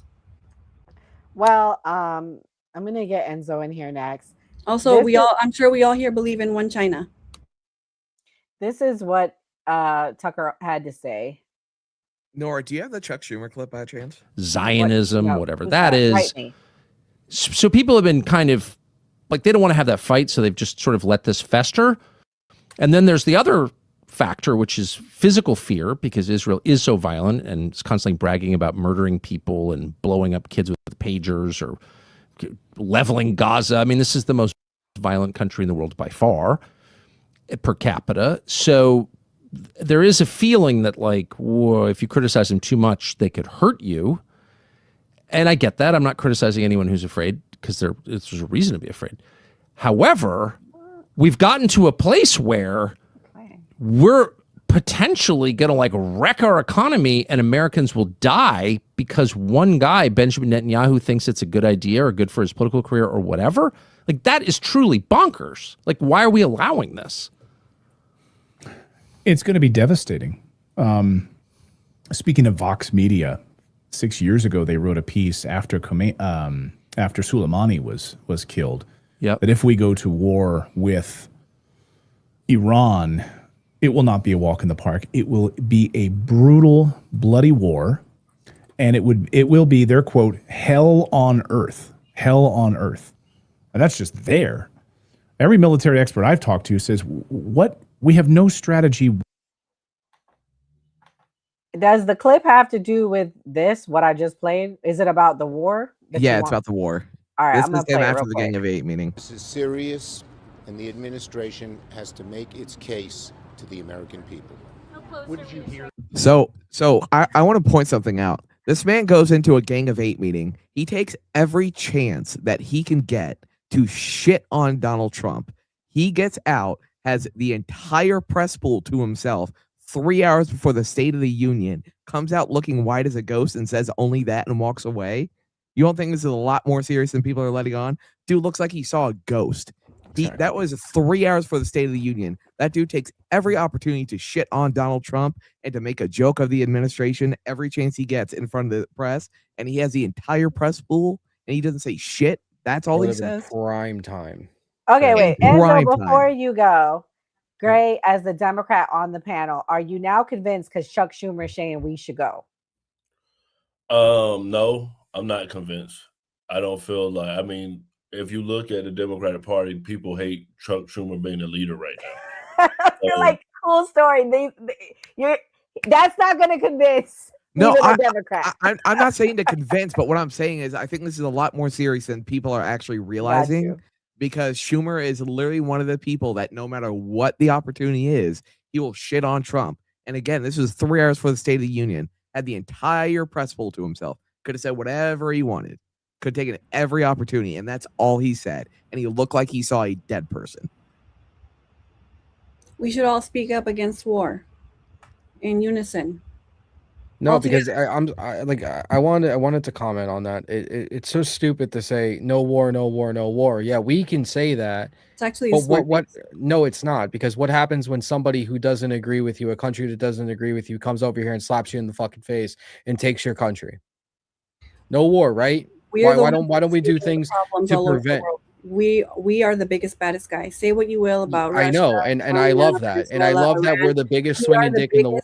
Baddest bully of we are. We're the #1 country in the world for a reason. Not for long. Okay, who's gonna overtake us? Overtake what part? Are you talking about the Who's dollar? gonna overtake us? Who's gonna overtake us in anything? In anything. What are we #1 in? What are we We're number #1 in everything. The biggest military. We're the superpower of the world. Our dollar backs 90% of the fucking countries in the world. Yes, our dollar is crashing right now. Yeah, it's been going down. It's been going down for years. It's been going down for years. And at least this administration actually has a plan to back it with something, as in the crypto reserve. They've already changed their story about Iran like 4 times. They're scrambling. They just want to keep them. I'm still waiting for a country that's going to overtake us. War is profitable. That's why they want to go to war. I'm aware. But the problem with keeping U.S. hegemony is that we kill people. The price of right makes might is literal murder, and not Get just over it. Okay, then it's a difference of morality. That's fine, because hold on, your morality. Enzo, I want you to respond to the clip. I don't want this to be a debate. I know it's not a debate. I want you to respond. I'm saying your morality is we kill people. That's wrong, but it's gonna be okay when somebody else comes over here and kills us. I didn't say that. But when they that's do your that, hold on, Kim. I just wanted to point that out. Right now that we have that's the your biggest, logic. That's your logic. Military in the world. That's your logic. That's what you're laying out. Military in the world. Who's the threat to us? I was in Do the middle. We have of the biggest, strongest military in the world. It's like I was speaking and you just wanted to start your sentence in the middle of mine. Hold on, Kimberly. Let him get to his point so we can. Yeah, that's the logic that you're laying out. That it's a problem that America kills people, but if somebody came over here, no war, no war, no war. This is why the hippies fucking lost in the 70s. The peace, all peace, all peace, all peace. No, that's never gonna fucking work. And you want to say that the United States, the biggest person, the biggest terrorist group in the world. All right, so let's look at history and let's look at regimes that are bigger, that killed more people. Okay. Let's do that. There's plenty out there that, I'm sorry. First off, the communist under Mao, that was 50 million. Then we could talk about under Stalin, that was another 30 million. Yeah, then you could talk about Hitler, that was another 60 million. Then you could talk about all the regimes in the Middle East that have killed millions of people. Yeah. The United States is not even a tenth of what those are. Who's going to come probably get into the billions? We'll probably get into the billions between us. Who's going to attack us? Who's going to attack us? I mean, under your worldview, if we don't have the safeguards that we have in the military that we have, somebody will come over here and do it. You just said we have the biggest, strongest military in the world. Nobody's a threat. Yeah, I'm saying under your worldview. Lamb Chop trying to say something. Iran was literally in the when we hit Maduro. For the record, Iran was literally in the process of building out a $20 billion drone facility 600 miles off the coast of America. This was not just like a thing. Also, oh, by the way, they were also funding a Hezbollah basic training ground on Margarita Island off the coast of Venezuela. Very true. I can tell you that I've insider knowledge on that. Lamb is right about that. That's what you get when you go and instigate problems all over the world. It's not about instigating problems. Israel, like if it's a different country, it's an extension of the United States. They're slowly inching closer and closer. I would be shocked. Since 1996, the clean break strategy, 7 countries in 5 years. The last country on that list to destabilize and neutralize is Iran. It's a much bigger picture than that. It's not just analyzing threats and who might be our enemy or who might not be our enemy because we have 26 bases around Iran. Why the fuck do we have 26 bases around Iran? That's stupid. Why? Because it's profitable. Because the United States military makes a lot of money. Because the Middle East is never stable. Weapons manufacturers. The Middle East has never been stable. I mean, and also for Why? all the anti-Israel people. That's a good start. Why is the Middle East for not all the stable? for all the anti-Israel people, would you rather our ally be I don't know, let's say the UAE, who, oh, by the way, on a regular fucking basis bombs school buses full of children? Okay, I know that. There's not a single Middle Eastern country that has a moral fucking high ground. Okay, then so why do we have commit friends over there? Why are we atrocities. friends with? Because we have to have some kind of ally over there. We have to have some kind of footing. Why do we need an ally in the Middle East? Because that's where a lot of the terrorism comes from. Why is there terrorism in the Middle East? What came first, the chicken or the egg? Since the evolution of time, there has been problems in the Middle East. There's never been peace in the Middle East ever since civilization has started. It's not because of a big bad America. Yeah, actually, it is because of Big Bang and British Empire as well. You guys are both telling the truth, right? Yeah, let me speak, please. We're both this is it's all true. All of it's true. We have contributed to the problems in the Middle East. Thus, we are perpetuating what's happening in the Middle East. Thus, we are forcing them to make allies and rise against us. It's all true. What Lamb Chop is saying is true. What Enzo is saying is true. What I'm saying is true. What Kimberly's saying is true. It is all issues from a systemic area that's coming from. I mean, it's not like anybody's lying. Everybody's telling the truth on this panel. We all just view it differently. But at the end of the day, as Enzo has said, they have always had problems in the Middle East. However, there's a difference between having tribal problems that they were having amongst themselves on a tribal basis to us going in there and destabilizing because we decided we wanted to give a plot of land to people that necessarily weren't there to begin with. All right. I mean, it is what it is. We're kind of stuck in this vicious cycle, but everybody on this panel is telling the truth about it. Right. So like, it just depends on how you look at it. When we look at, if we look at just Iran, it is so sad what happened there because of the coup in 1953, because of the company that is now BP, then British Oil. They didn't want Iran to nationalize that oil. You always have to follow the money. When it comes to any time after World War II, the United States government goes around stealing wealth and resources from all over the world and concentrating it here. Not to us, not to the working class, not to the middle class, to the wealthy. They have havens of money that they have kept that we don't even fucking know of. The richest people in the world are not the richest people in the world that we know of. They don't even fucking announce it. There's people in Saudi Arabia that have much more money that they don't fucking report. There's a lot of people with a lot of money here, and we're just pawns. And I think that we really need to step back, not just when it comes to looking at it from a financial perspective, because it is fucking expensive, but also a moral perspective, because we end up killing Americans. We end up killing other people. And even if people are guilty, which I condemn all violence, I don't know how many times I have to say that, we should do it through the proper channels, hold people accountable, but they're not going to do that because it's more profitable to sell weapons. I agree. Hold on. I absolutely agree that we should be holding these people accountable. Let's do that. Let's do sanctions. Let's get their let's get their dark sanctions are collective punishment for people. They're also deadly. Then let's sanction all their richest people in their country. How about we pull back all of our military bases from all over the world and look at diplomatic resources like China did in Africa. Yeah, but wins that fails. Yeah, exactly. Diplomatic only works. Look at the entire Venezuela situation. Again, we tried 14 times with Venezuela, and they didn't want it. So you know what we did? We went in and we black bagged them.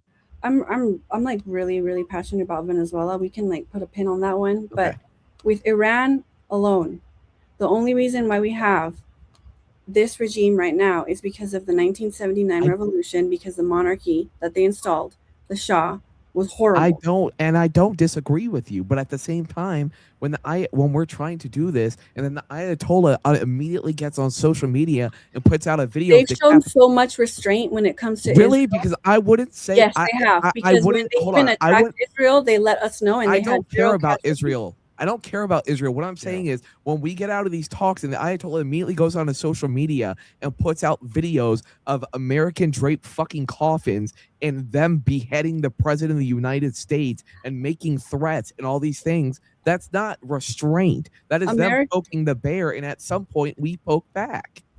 Why do we have to take out the regime because of that? That's stupid. Because their entire existence is to remove us. Why do they hate us? They hate us because we're over there terrorizing their fucking. I want to cut in real quick, Kim, because what nobody is mentioning is the military-industrial complex, and this is a part of the American economy.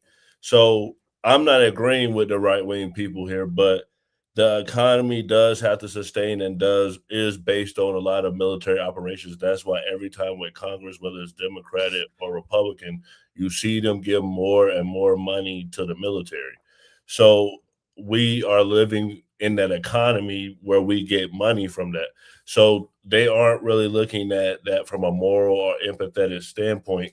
At some points, like you said, is financial. So if they stop expanding, like with Rome, is America going to collapse? Because we just had, what's it called, BRICS or whoever, where they were trying to get rid of the US dollar. So that's something that's already happened that we're worried about financially.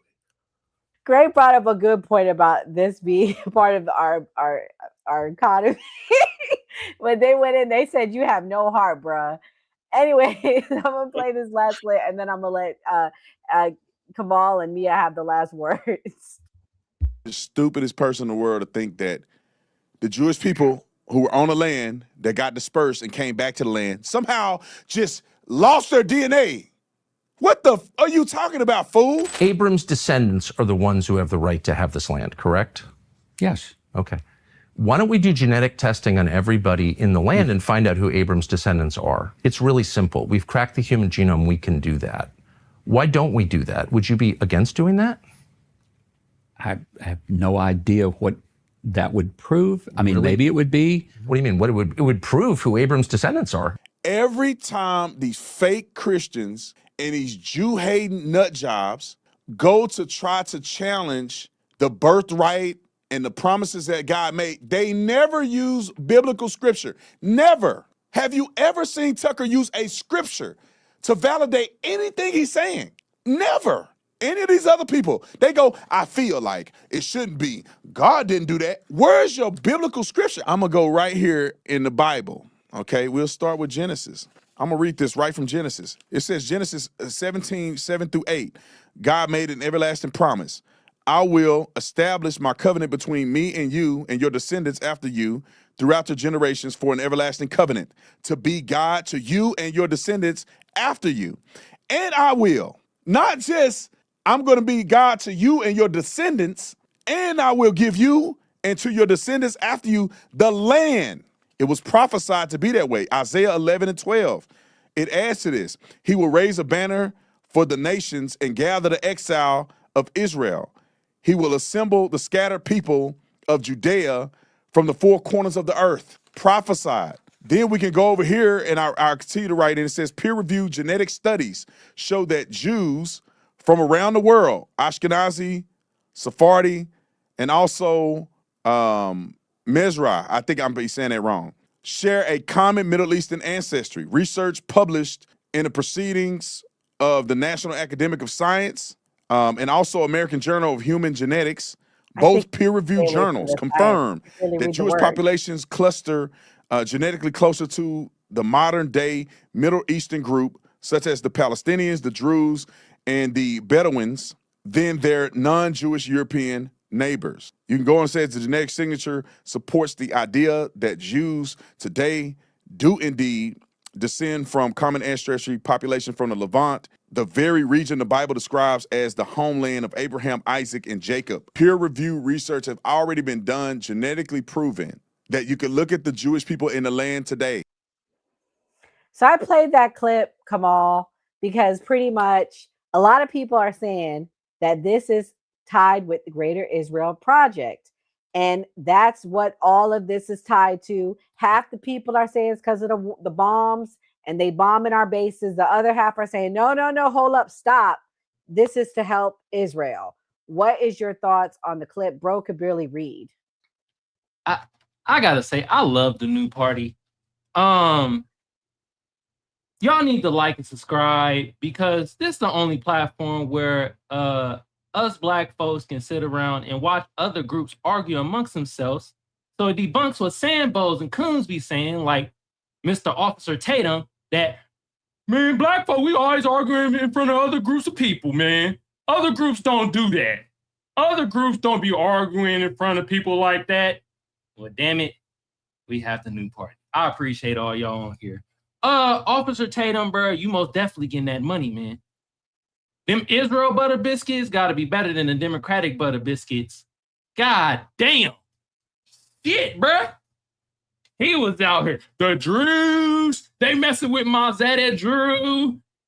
We know he meant Jew, but they like, Mazette, my Jewish Zeddy, man. Y'all need to leave him alone. He printed out a Bible verse. God damn, he was serious. Jesus Christ, man. Yeah, man. We know Officer Tatum is grifting. He like in the all-star category of grifting. You feel me? We got a couple other people up there, but we focusing on Officer Tatum, and man, them Israel butter biscuits must be good, man. Y'all think he getting 7K? I think he getting like 10K. He getting more than that. God damn. Whew. That's all I have to say about that. Love all y'all in the new party. Appreciate y'all. Thank you, Kamal. Mia, what's your thoughts on the clip? Are you convinced? Have you changed your position after everything you've learned tonight? Should we go to war with Iran? No, not unless we absolutely have to. I mean, and have to would be kind of like almost like a World War II situation. I feel better about it being more in defense than offense. Just from a fiscal standpoint, the simple fact as well that we are in the lowest birth rate crisis in the United States as well. So if we lose any of age men and women, we're never going to be able to replace them.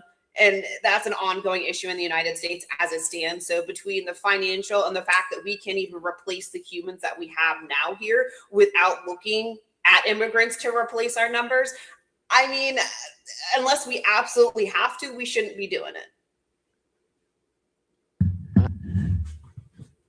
All right. Well, this was a great show, guys. Make sure that if you're watching, that you hit the subscribe button so you can know when we go live.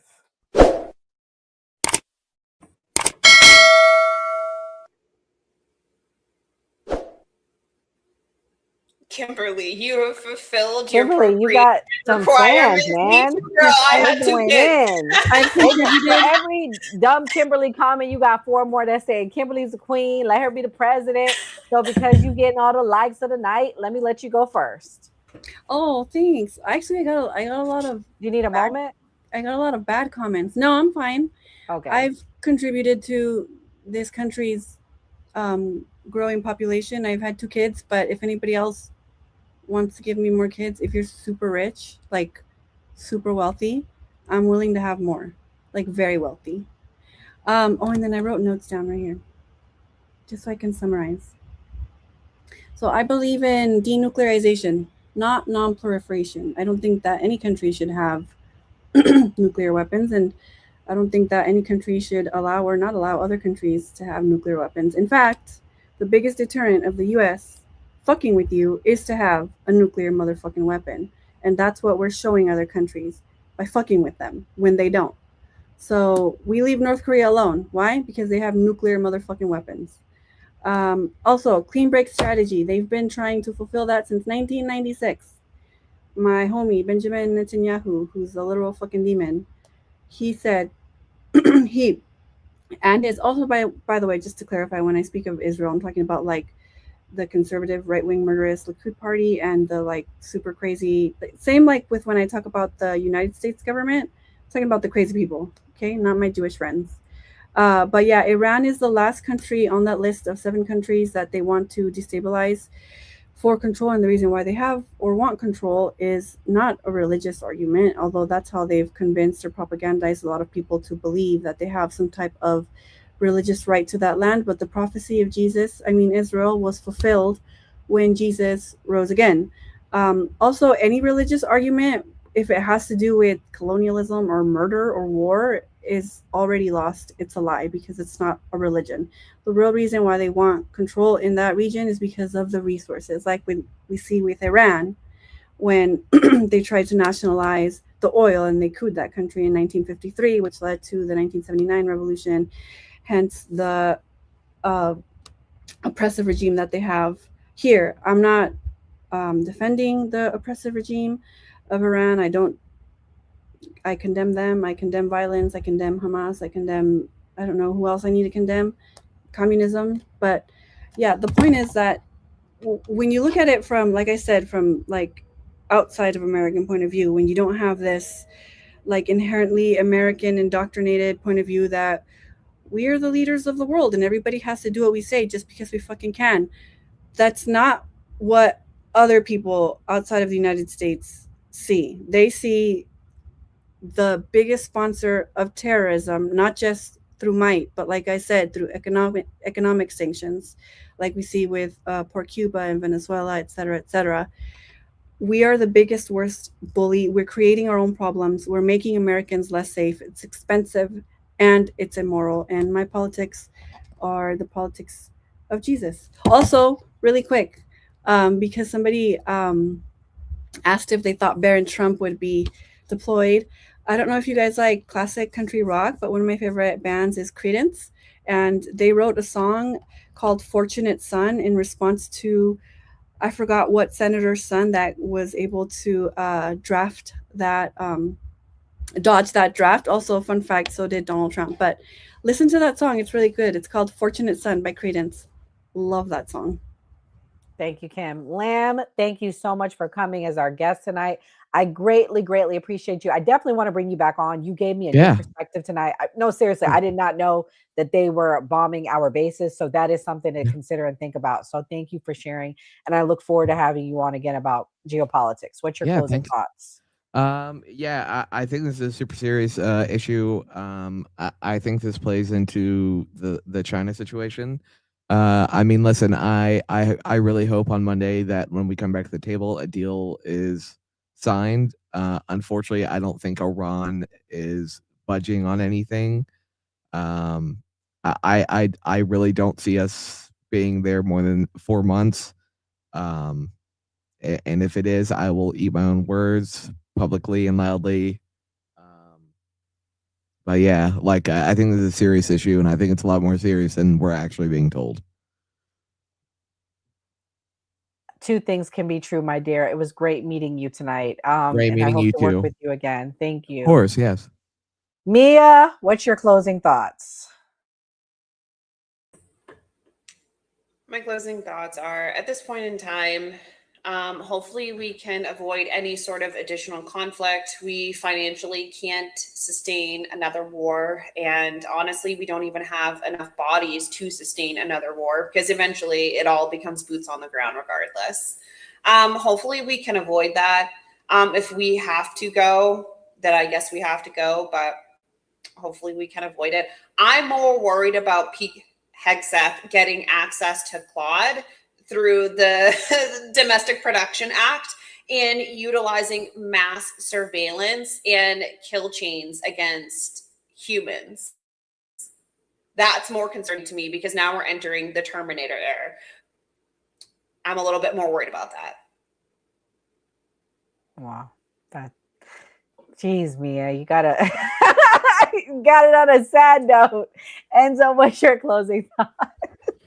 So my closing thoughts are Hillary Clinton is Satan herself. I'm not suicidal. Yeah, if anything happens to me, y'all know why, because I'm talking about the devil herself.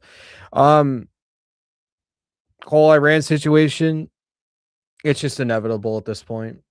Something, like I said, Donald Trump's not positioning troops for nothing. It's going to go down. I don't think it's going to be a drawn-out war. I think it is going to be an aerial bombardment, and the regime there is just going to capitulate.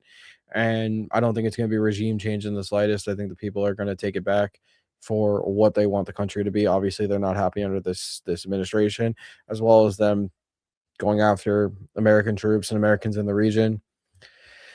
I hope for diplomacy. I hope something happens one day, but this is the way I'm leaning with it. And if it turns into a long, drawn out war, I'll eat my words too. I'll say it straight up. It is what it is. And one thing that I just news came out 30 minutes ago. Fuck the Epstein list. I want the Bohemian Grove list. And here we got it. Extensive list of over 2,000 alleged Bohemian Grove members leaked and per NPR. Yeah, that's what we really need to be talking about. Send it to me. Send it. I want to see. I got you.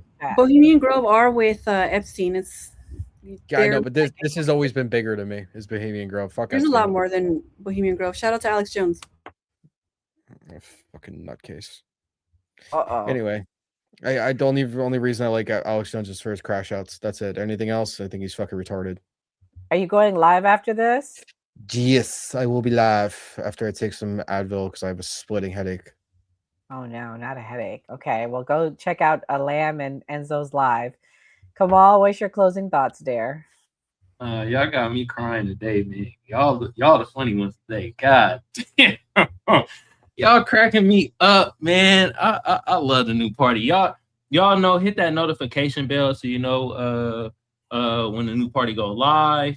You feel me? Shout out to everybody on the panel. They got their own TikToks, they on Instagrams. Go follow everybody. Lamb Chop, shout out to you, bruh. I ain't gonna lie, you was talking Call of Duty ass shit. You were like kamikaze drones, black bagging motherfuckers. Shout out to you, man, for real, man. I did learn something new too, bro. I appreciate you for coming on. This was a great episode. I know I didn't talk much, but that's the point. You listen with your ears, not your mouth. Unless you Monica Lewinsky, then I guess you listen with your mouth because you hear everything coming. You get my drift. Hillary Clinton most definitely knew Bill Clinton was getting that sloppy top for Monica Lewinsky. We might need to send her back out there because Bill Clinton looking a little dead right now. He might need some life back to him. Epstein files. The first time, and I hate to say it because it's gonna sound like I'm like sounding like a coon, like Officer Tatum, but racism worked in our favor in that regards, if you get my drift. Also, do I want a war with Iran and shit? Nah, because I know people on the panel, they got kids that will be going to war if this happens. But I will say China, though, if they get out of line, we might have to slap them motherfuckers. Also, Tucker Carlson, I hate to say it, this is the first time, and I hope the only time that I agree with Paleface, Mr. Aha type of laugh. But he was right on the stance with the whole Israel thing and stuff like that. Yeah, I really don't have much else to say. The chat, y'all's funny as hell today, too. I will say I am surprised, and this is the record, y'all. This is the first time that we didn't see in the chat somebody say, oh, what about the blacks? Oh, what about you N-words? Oh, it's the first time ever, y'all. This is a milestone. I wish I had my sound effects today, but I came in late. Sorry about that. But yeah, like I said, hit that notification bell so y'all know when the new party go live. And if y'all want to come over to my network, Kamal Johnson Network on YouTube, hit your bird with a sub. Also hit that notification bell. I appreciate y'all. This is what the new party is for. All types of views and shit. Yes. Gray, what's your closing thoughts? So you were right. Breaking news, top Middle East commander briefs Trump, Navy Admiral Brad Cooper, and General Dane Kane. And what they're saying is it's possible that Trump and Republicans may be trying to do this to cover a tough election year. So they may be trying to push this, but they're saying that they're going to work with Israel and it'd be a joint operation, but they're expecting Israel to do the first attack. And then that's the way that they plan on doing it, according to the news that just broke. So it literally just broke. So as you see on the new party, we bring you breaking news and everything else. Like we always say on the new party, always vote. Yeah, always vote. Okay, guys. Well, Lamb Chop Coming taught me something, and this is what it's about, guys. It's about having conversation and learning together. Just because you have an opinion at the end of the New Party episode, you may change your position. You may have learned something new to take into consideration that you did not know. But my decision remains the same. Tonight, as tensions rise with Iran, we need to take a breath and think clearly about what war would actually mean. Are we comfortable with sending our young men and boys over there? If the answer is yes, okay, but a war with Iran would not be quick. It's not going to be clean, and it would not stay contained, guys. Iran has regional allies and asymmetric capabilities, from missiles to cyber warfare, that could ignite multiple fronts across the Middle East. The Strait of Hormuz carries a major share of the world's oil. Even limited conflict could spike gas prices overnight. We was happy we finally got gas under $3, y'all. I'm telling you, what I've been hearing is going to go double if we go to war with, and the Strait of Hormuz is cut off.